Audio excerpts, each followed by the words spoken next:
સિહોર નગરપાલિકા ભૂગર્ભ ગટર કામના ખાતમુહૂર્તમાં અપક્ષના નગરસેવક દીપસિંહભાઈ રાઠોડ દ્વારા આપવામાં આવેલી પ્રતિક્રિયા.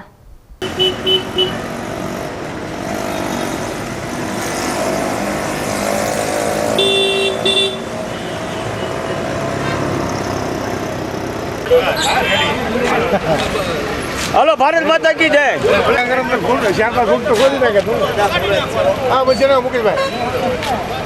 ए बाबा जय चंदन.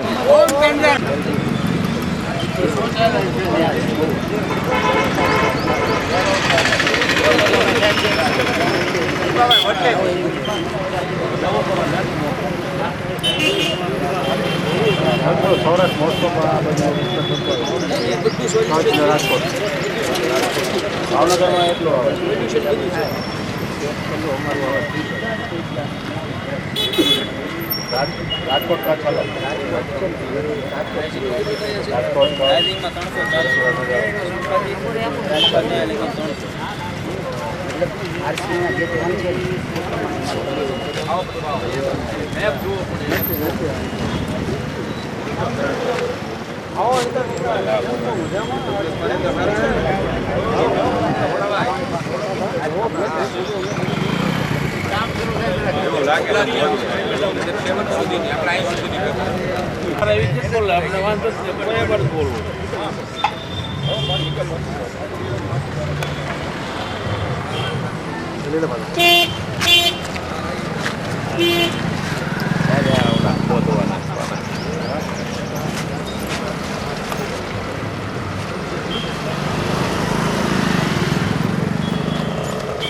Deepsinhbhai Rathod advocate notary public અને નગરપાલિકા સભાસદ આજે જીયુડીએમ દ્વારા સિહોર નગરપાલિકાને ભૂગર્ભ ગટરના 19 કરોડ રૂપિયા જેવી માતબર રકમ આપવામાં આવી હોય ત્યારે મારો એક સણસણતો સવાલ છે કે 2013માં જે ભૂગર્ભ ગટર આવી હતી એ ભૂગર્ભ ગટર સંપૂર્ણપણે નિષ્ફળ ગઈ હતી.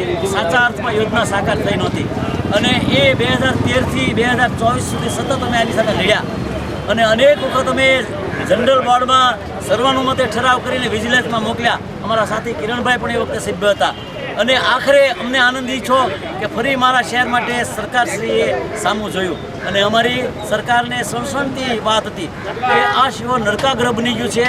આ શિહોરમાં પબ્લિક બહાર નીકળી શકતી નથી અને સતત ગંદકીનું સામ્રાજ્ય શું છે. ત્યારે સરકારે જે આજે 19 કરોડ ફાળવ્યા છે એ બદલ સરકારને હું ખૂબ ખૂબ અભિનંદન પાઠવું છું.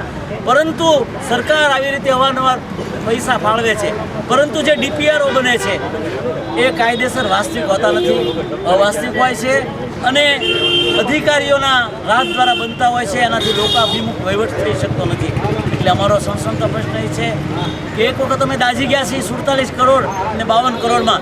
હવે ફરીવાર આ શિહોરની જનતા દાઝે નહીં એના માટે અમે સતત જાગૃત રહેવા હું દરેક સભાસદ અપીલ કરું છું કે સભાસદશ્રીઓ 2013માં સમગ્ર શિહોરે કીધું હતું. એ વખતે હું સભાસદ ન હતો છતાં નામદાર કલેક્ટરને મેં રજૂઆત કરી હતી. તો આજે તો સભાસદ છીએ તો અમે એમ કહીએ છીએ કે આ યોજના નિષ્ફળ ન જાય કારણ કે સરકારના માટે અમે લાખ લાખ અભિનંદન આપીએ પણ નીચેની બોડી જે હોય છે એ બોડી કોઈ દિવસ આવું ધ્યાન આપતી નથી. ભૂતકાળમાં 52 કરોડમાં શિહોરમાં એક પણ પાઇપ નાખ્યો નથી. શિહોરના ઈના પાઇપ 52 વર્ષથી રહ્યા છે તો શિહોરને કાંઈ ફાયદો થયો નથી. માત્ર ને માત્ર બહારનો એરિયા એટલે કે સર્વે નંબરના એરિયામાં ગટર પાથરી હતી. તો આવું અવાસ્તવિક કામ જે લીધું હતું એના સામે અત્યારે હું વેધક પ્રશ્ન જીયુડીએમને કરું છું કે તમે આ વખતે એવો અવાસ્તવિક પ્લાન ન બનાવતા લોકોને સાથે રાખી અને લોકતંત્રના જે લોકપ્રતિનિધિ છે એને સાથે રાખી અને આ શહેર માટે વધારે આ નાણાંનો ઉપયોગ થાય અને સરકાર બદનામ ન થાય અને છેલ્લા 10 વર્ષથી શિહોરની અંદર ગટરનો જે પ્રશ્ન છે એ સમી જાય એવી અમારી એક ભવ્ય અભ્યર્થના છે. એટલે આવતા દિવસોમાં જે કાંઈ જરૂર પડે એ લોકોના પ્રતિનિધિને સાથે રાખીને કરવું. અન્યથા 52 કરોડ પૂરી ગયા એટલે કહેવત છે કે તલે તો ન હર્યા પણ તલરાએ ક્યાંથી હરશે. હવે 52માં ન થયું 19માં કેમ થાય છે આવો શિહોરનો વેધક પ્રશ્ન છે. તો જીયુડીએમને અમે કહીએ છીએ કે તમે 19 કરોડમાં આ યોજના સાચા અર્થમાં સાકાર કરો. યોજના ભૂગર્ભ સંરક્ષણ યોજના સંપૂર્ણ નિષ્ફળ હતી, પણ હવે આ સાચા અર્થમાં સાકાર થાય એ માટે હું નગરપાલિકાના પ્રમુખશ્રી, ચેરમેન અને તમામ સભાસદને, ભાઈ શ્રી સત્તારભાઈ, તમામ સભાસદને અમે જાણ કરીએ છીએ, જાગૃત બનો અને સરકારે આપેલા નાણાંનો સદુપયોગ કરો. કારણ કે સરકારને દોષિત ઠરાવતા પહેલાં આપણે દોષિત હોઈએ છીએ. આપણે નગરની અંદર ચૂંટાયેલા માણસો જ આને ધ્યાન આપતા નથી, જેથી કરીને આ યોજના સંપૂર્ણપણે સાકાર થાય અને આનો નિર્ધાર છે કે લોકો ભોગ્ય બને, વાસ્તવિક બને અને લોકપ્રતિનિધિના અંદાજ મુજબ ગામની ભૌગોલિક પરિસ્થિતિ છે, જે જોગ્રાફિકલ સિચ્યુએશન છે એ મુજબ બનવો જોઈએ. અને ધોકા બાપુથી રેલવેના નાળા સુધી એક ટીપું પાણી ન રહેવું જોઈએ. કારણ કે પવિત્ર ગોતમેશ્વર અને પવિત્ર ધામોમાં લોકો ચાલી નથી શકતા, 10 વર્ષથી લોકો પીડાય છે. એની યાતના દૂર થાય એવી અમને થોડી શક્યતા દેખાણી છે, પણ આ શક્યતામાંથી પાણી ન પડે એ માટે અમે જીવડેમને વિનંતી કરીએ છીએ કે આ યોજના સાચા અર્થમાં સાકાર કરો. જ્યાં જરૂર હોય ને અમે તમારી સાથે છીએ, પણ કોઈ પણ જાતનો ભ્રષ્ટાચાર થશે કે કોઈ પણ જાતની ખોટી પ્રવૃત્તિ થઈ છે કે રાજકીય લાગવગથી ડીપીઆરમાં ખોટા ફેરફાર કરવામાં આવશે તો અમે એને કોર્ટની અંદર ચેલેન્જ કરશું.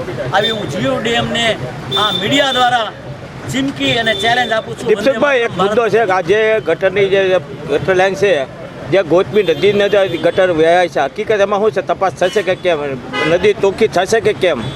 1918 અને 20ની અંદર અમારા સ્વર્ગીય મુકેશભાઈ જાની અને કિરણભાઈ ઘેલડાએ જનરલ સભામાં 36 સભ્યો દ્વારા દરખાસ્ત મૂકનાર દીપસિંહભાઈ રાઠોડ હતા અને દરખાસ્તને ટેકો આપનાર ડાયાભાઈ રાઠોડ હતા. અમે બંને આ દરખાસ્ત મૂકી હતી. કોંગ્રેસ ભાજપને પક્ષે સર્વાનુમતે કરી મંજૂર કરી અને મેં વિજિલન્સ કમિશનર સંગીતા સિંહાને આની તપાસ સોંપી છે અને ત્યાંથી એ તપાસ કમિશનર પ્રિન્સિપાલમાં ગઈ છે. અને હું એમ માનું છું કે અમારા જે માગણી ને લાગણી હતી કે આની તપાસ કરો, તો હું ચોક્કસ માનું છું તમારા પ્રશ્નના આધારે કે સરકારે કદાચ અમારી તપાસ સાચા અર્થમાં ન કરી પણ આ ગ્રાન્ટ આપવા માટે પ્રયત્ન કર્યો છે. એટલે એનો અમને ખૂબ આનંદ છે અને અમે સરકારને અભિનંદન આપીએ છીએ કે તમે અમારી સાચી તપાસ ન કરી પણ તમે આ ગ્રાન્ટ આપી છે. પણ આ ભૂગર્ભ ગટરનો ભ્રષ્ટાચાર ખોલવો જોઈએ અને એની તપાસ થવી જોઈએ. અને વિજિલન્સમાં સર્વાનુમતે ઠરાવ અત્યારે ન થાય તો બહુ દુઃખની વાત છે. અને નગરપાલિકાના બોર્ડનું કોઈ અર્થ નથી અને નગરપાલિકાના બોર્ડનું કોઈ અસ્તિત્વ નથી કે સર્વાનુમતે ઠરાવ હોય એની તપાસ આજ સુધી ન થયો. જે ઠરાવને છે 4.5 વર્ષ થયા છે. એટલે એ તપાસ પણ થવી જોઈએ. અને એ તપાસની જે મહેનત હતી કિરણભાઈ રંગ લાવી કે અમે જે ઝઝુમ્યા 5 વર્ષ સુધી ગટર માટે સતત મીડિયા દ્વારા, સતત કાગળો દ્વારા સરકારની જુદી જુદી ચેનલોમાં જાણ કરી એનું ફળ કદાચ આજ મળ્યું છે. હું સેવાની જનતાને કહું છું કે જે અમે ગટર માટે લડ્યા ને એનું ફળ આજ 19 કરોડ રૂપિયા આવ્યું છે. એનો અમને આનંદ છે અને એનો અમને શ્રેય છે અને અમે જનતા માટે સારું કામ કરવું છે એવી અમારી લાગણીને માગણી છે.